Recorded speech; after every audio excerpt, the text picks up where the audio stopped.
সন্ধ্যার পর সাদেক এসে সোজা আয়েশের কাছে যায়। এখন কেমন আছিস? আয়েশ, ভালো। সাদেক, মাথায় ব্যথা হচ্ছে এখনো? আয়েশ, একটু। সাদেক, দেখেই বোঝা যাচ্ছে একটু নাকি বেশি, একটু বিধায় হলে তো এতগুলো রক্ত বের হয়নি। আয়েশ কিছু বলল না। তা তোর ভাই এমন উগ্র মেজাজের কেন রে? এগুলো কোন ধরনের পাগলামি? কি থেকে কি হলো যে নিজের ভাইকেও আঘাত করতে বুক কাঁপল না? তুই বুঝবি না আফরান, এমনি একটু উন্মাদ আর দুষ্ট। এমন অবস্থায় ও তোর মজা শেষ হয় না। আর এখনো তুই তোর পাগলা ভাইয়ের পক্ষে কথা বলবি? কিন্তু আগে তো আফরান ব্রোর ব্যাপারে অন্য কিছু শুনতাম, তোর কাছে হঠাৎ কি হলো যে মেরে মাথা ফাটিয়ে দেওয়ার পরেও ভাইয়ের পক্ষই নিচ্ছিস?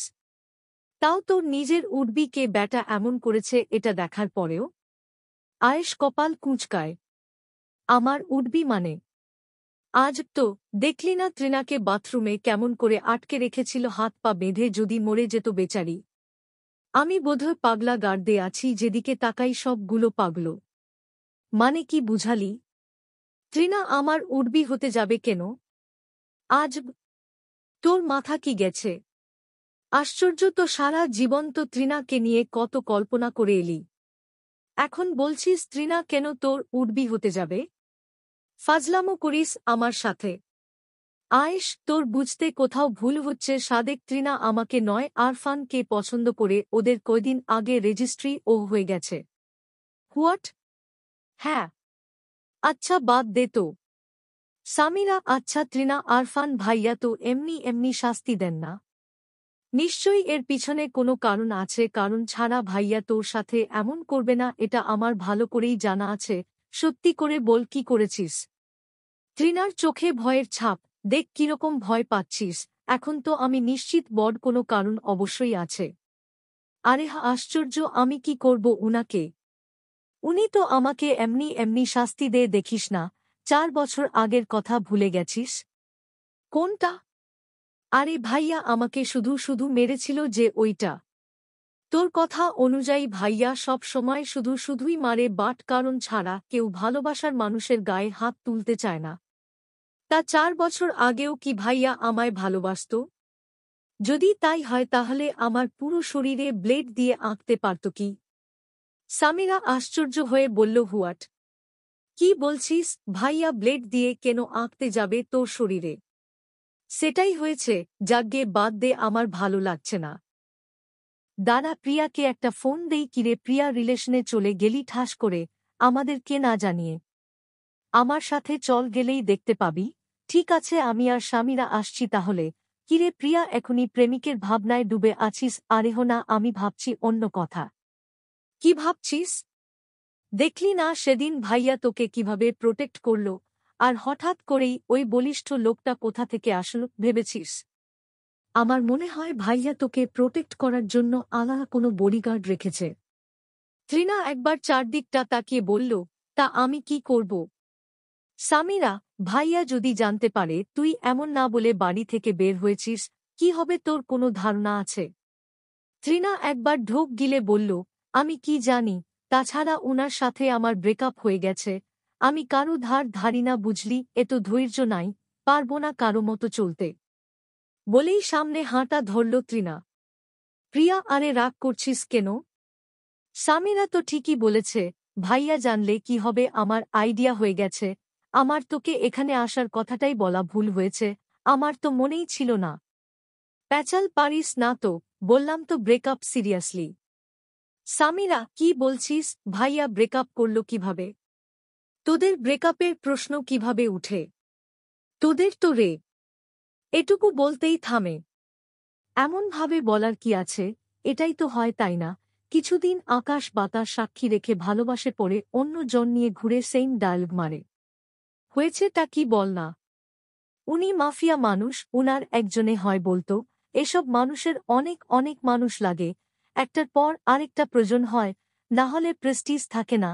তাই আমার উনার উপর কোনো অভিযোগ নেই। কি সব যাতা বলছিস? ভাইয়া তো এমন না। আমরা তো ভাইয়াকে জানি নাকি? আমার থেকে বেশি জানিস? কারো পার্সোনাল মানুষকে অন্য কেউ ভালোভাবে চিনতে পারে না, কিন্তু আইডিয়া দিতে পারে, কারণ আপনাদের মাঝে ভুল বুঝাবুঝি হয়, অন্যদের সাথে সেগুলি হয় না। তা এতই বুঝলে তুই নিয়ে যা তোর আফরান ভাইয়াকে, আমাকে কেন বলছিস? আমাদের ব্রেকআপ, এখন এটা নিয়ে আর কথা বলতে চাই না। বেশ, গাড়ি ডাক, আর হাঁটতে ভালো লাগছে না। ওরা ওদের গন্তব্যে পৌঁছে সামনের দিকে যাওয়ার জন্য পা বাড়াতেই পেছন থেকে কেউ বলে উঠল, স্বামীরা তোমরা এখানে কি করছো? সবাই পেছনে ফিরল। সাদেককে দেখে তৃণা কপাল কুঁচকায়। স্বামীরা হেসে বলল, আরে ভাইয়া, আপনি এখানে? সাদেক সামনে আসতে আসতে বলল, কাজে এসেছিলাম, গাড়ি থেকে চোখে পড়ল তোমরা এখানে। তৃণা কথার ফুলঝুরি নিয়ে বসে, তাই স্বামীরা বলে উঠে, আহ করছিস কি তৃণা, চুপ থাক না। সাদেক, উনি বোধহয় একটু বেশি কথা বলেন সব সময়, তাই না? সামিরা হেসে বলল, আসলে তৃণা একটু এমনি চঞ্চল, শুধু একজন ব্যতীত। সাদেক, ঠিক বুঝলাম না। কিছু না ভাইয়া, বাদ দেন ওর কথা। সামিরার বাসা থেকে জরুরি ভিত্তিতে ফোন আসায় সামিরা সাদেকের সাথে চলে যায়। বাকি থাকে তৃণা আর প্রিয়া। কিরে প্রিয়া কুমার, তোর বয়ফ্রেন্ড এখনো আসছে না কেন? তখন তো বললি ওয়েট করছে নাকি? দাঁড়া, দেখছি কল দিয়ে। ক্ষণিক বাদে একজন ছেলে ব্ল্যাক মাস্ক পরে উপস্থিত হয়ে প্রিয়ার সামনে দাঁড়িয়ে বলল, হেই। প্রিয়া ঠিক বুঝল না, কে আপনি? ছেলেটা স্মিথ হেসে বলল, ভালোবাসার মানুষটির গলার আওয়াজ শুনেও কেউ চিনতে পারবে না, এটা প্রথম দেখলাম। প্রিয়া সাথে সাথে লজ্জায় আড়ষ্ট হয়ে মুখের উপর দুহাত দিয়ে হেসে বলল, আপনি? ছেলেটা বলল, কি ভেবেছিলে অন্য কেউ এসে এভাবে ডাকবে তোমায়? এত লেট করলেন কেন? কখন থেকে দাঁড়িয়ে আছি। ছেলেটা হেসে বলল, ফার্স্ট মিট, একটু শরণাপন্ন না হলে হবে বলো? খুব কথা জানেন। না জানলে তোমাকে এমন কাছ থেকে দেখতে পারতাম? এই মিষ্টি চেহারাটুকু মিস করতাম। সাথে দাঁড়িয়ে আছে তৃণা। তা ভাই সাহেব কি এমন করে কিডন্যাপারদের মতো মাস্ক পরেই থাকবেন? নাকি পরিচয়টা পাব? ছেলেটা হেসে বলল, তৃণা। তৃণা বিস্ময় প্রকাশ করে বলল, নাম জানলেন কিভাবে? এখনো তো কিছুই বলিনি। ছেলেটা এক হাতে মাস্কটা খুলে মৃদু হেসে এক হাত বাড়িয়ে দেয় হ্যান্ডশেক করার জন্য। তন্ময়। তন্ময় আহসান। তৃণা তন্ময়ের হাতের দিকে তাকিয়ে এক প্রকার ভয় পেয়ে ঢোক গিলে আশপাশটা একবার তাকায়। প্রিয়া তৃণার কানের কাছে গিয়ে বলল, কি হলো তোর? তৃণা আর কিছু না ভেবে হালকা হাসার চেষ্টা করে হাত মিলায়। কয়েক সেকেন্ড যেতেই তৃণা হাত সরিয়ে নেয়। তন্ময়, কিছু নিয়ে কি চিন্তিত তুমি? তৃণা, আরেহ না ভাইয়া, তেমন কিছু না। প্রিয়া, তাহলে যাওয়া যাক। প্রিয়া, তোরা যা, আমার আর ভালো লাগছে না। তোর আবার কি হলো? একটু আগেই তো বললি যাবি। তখন বলেছি, কিন্তু এখন ভালো লাগছে না। তাছাড়া ফার্স্ট মিট এনজয় কর, কাবাব মে হাড্ডি হতে চাই না। আমি বলেছি হাড্ডি তুই? তন্ময়, আপনি থাকতে পারেন, প্রবলেম নেই, তাছাড়া আপনি থাকলে ভালোই লাগবে। না ভাইয়া, আমি গেলাম। ওকে। প্রিয়া, ঠিক আছে, দেখে যাস কিন্তু। তৃণা সামনে হাঁটা ধরল। কিছু দূর যেতেই, আপনারা কারা, ছেড়ে দেন বলছি আমায়। আমি কি করেছি আপনাদের?